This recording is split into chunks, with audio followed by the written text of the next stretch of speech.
Mesmo após a vitória no Fla-Flu, Vitor Pereira foi muito criticado, não pelo desempenho do time necessariamente, mas pelas modificações que fez e principalmente por ter colocado alguns jogadores na reserva, como Gabigol, Everton Ribeiro.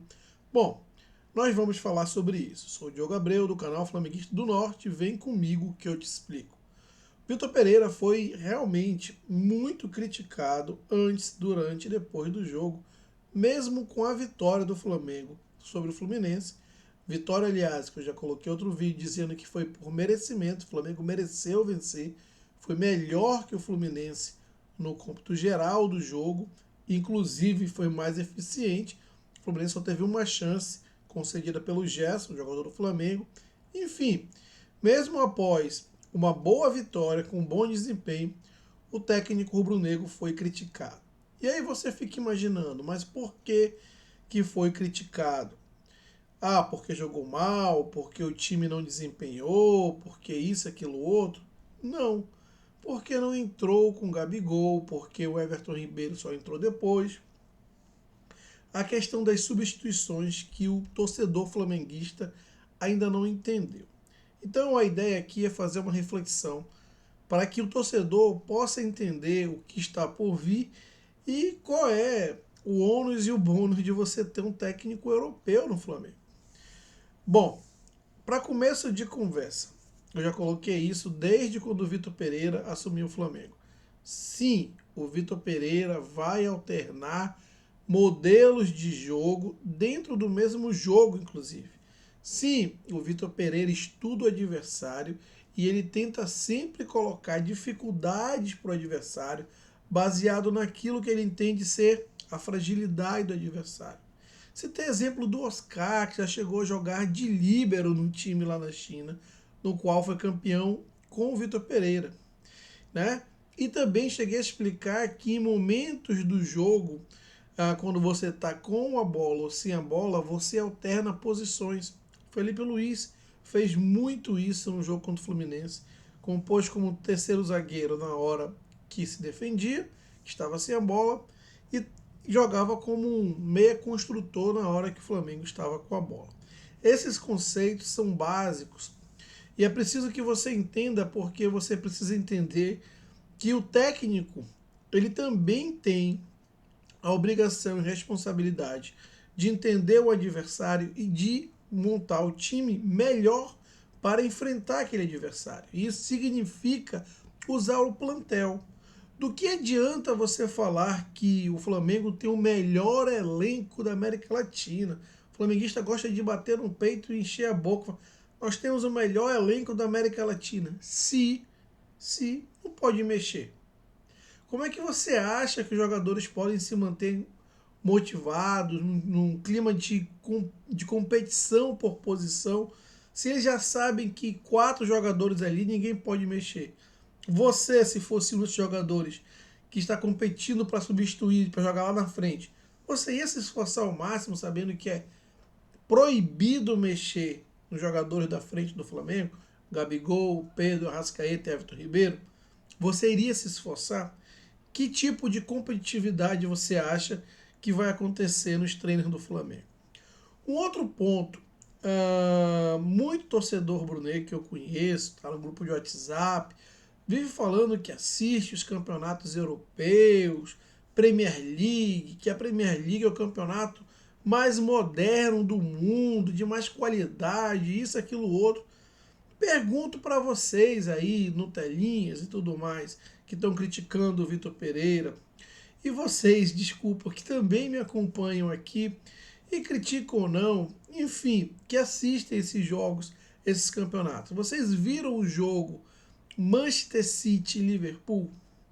Porque se vocês viram, vocês devem ter percebido que o Guardiola jogou com 3 zagueiros, que o Guardiola colocou o Bernardo Silva no banco, que o Guardiola não usou o Haaland, que tem uma média de mais de um gol por jogo.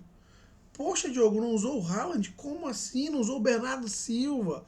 Eleito, se eu não me engano, na temporada passada, o melhor jogador da Premier, se não foi estava entre. como que ele não coloca esses caras? Porque o Guardiola montou um time baseado naquilo que ele viu do Liverpool e da melhor maneira que ele entendeu para combater o Liverpool.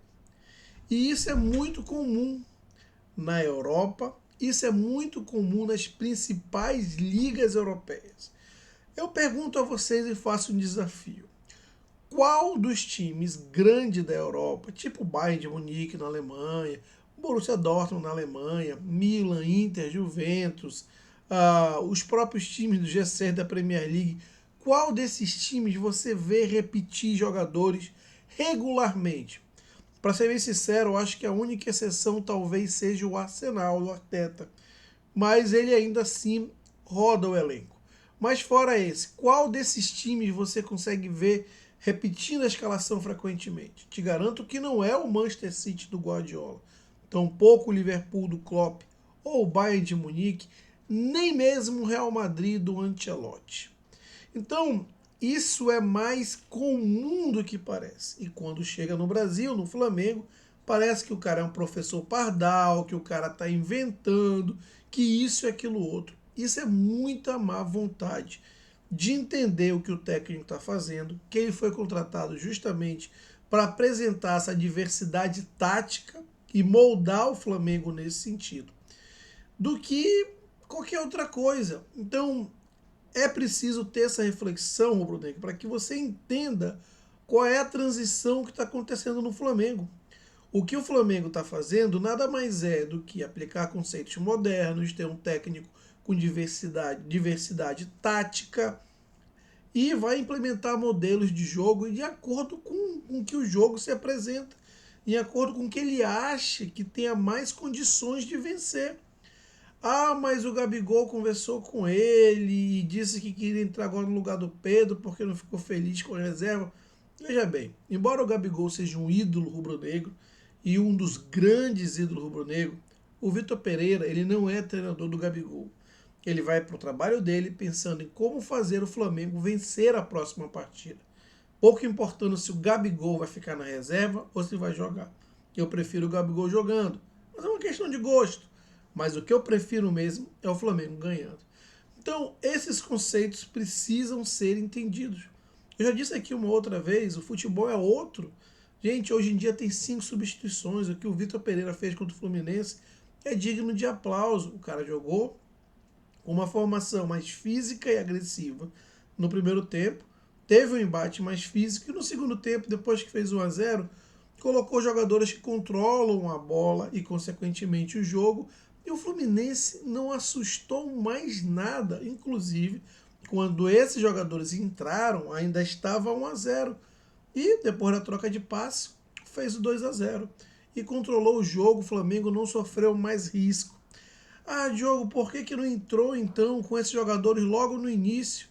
Muita gente me perguntou e eu vi muito rubro-negro, youtuber criticando o Vitor Pereira, até por isso critico. Por que não entrou no início? Eles não podem se contentar em saber que a estratégia deu certo. Não, por que não entrou no início? Será que o Everton Ribeiro e o Vidal teriam gás para fazer a marcação que foi feita no primeiro tempo e ainda assim conseguirem manter a pegada até o final do jogo? Eu acredito que não. Inclusive, na final do jogo, você pode ver o Everton Ribeiro dando pique, correndo, fazendo marcação no campo do adversário, no campo do Fluminense. Então isso foi uma estratégia para você pegar o melhor desses jogadores durante o período que eles podem manter a intensidade até o final do jogo. Então entraram lá pelos 15, 20 minutos do segundo tempo, controlaram o jogo, conseguiram adicionar mais um gol, que deu uma vantagem muito melhor para o Flamengo, e controlaram o jogo até o final, fizeram seu melhor durante 30 minutos, mas fizeram seu melhor. E o futebol é isso. O futebol moderno é muito diferente. Você tem 5 substituições, é praticamente um outro jogo. Você tem que saber lidar, você tem que saber jogar com o seu plantel. De novo, do que adianta você ter o melhor plantel da América Latina se você não sabe usá-lo? E foi justamente isso que o Vitor Pereira fez no jogo contra o Fluminense. Ok? Claro, Muita gente só vai querer ver a coisa ruim do jogo. O Flamengo ainda erra muito passe na saída de bola. Melhorou muito com o Felipe Luiz entrando, isso é uma ótima notícia. Mas são pontos que ainda precisam ser treinados. Como eu não acredito em mágica, eu acredito em continuidade. Eu ainda acho que isso vai melhorar na medida que o trabalho vai decorrendo, vai se desenvolvendo, né? Para aqueles que acreditam em mágica, podem continuar aí pedindo a saída do Vitor Pereira e para que o Rondini ou qualquer um outro mágico famoso possa assumir o Flamengo para no dia seguinte estar tudo certinho, ok? Bom, não esqueça de se inscrever no canal, deixar aquele like que é muito importante para que o YouTube entenda esse conteúdo como relevante e distribua para mais pessoas. Então dá essa ajuda, por favor. E claro, opine aqui, deixe sua opinião, quero saber. E compartilhe esse vídeo com seus amigos nos grupos de WhatsApp. Até para que os Nutelinhas aí todos estejam mais quietinhos hoje, né? Passa esse vídeo para eles. Um grande abraço e até o próximo vídeo.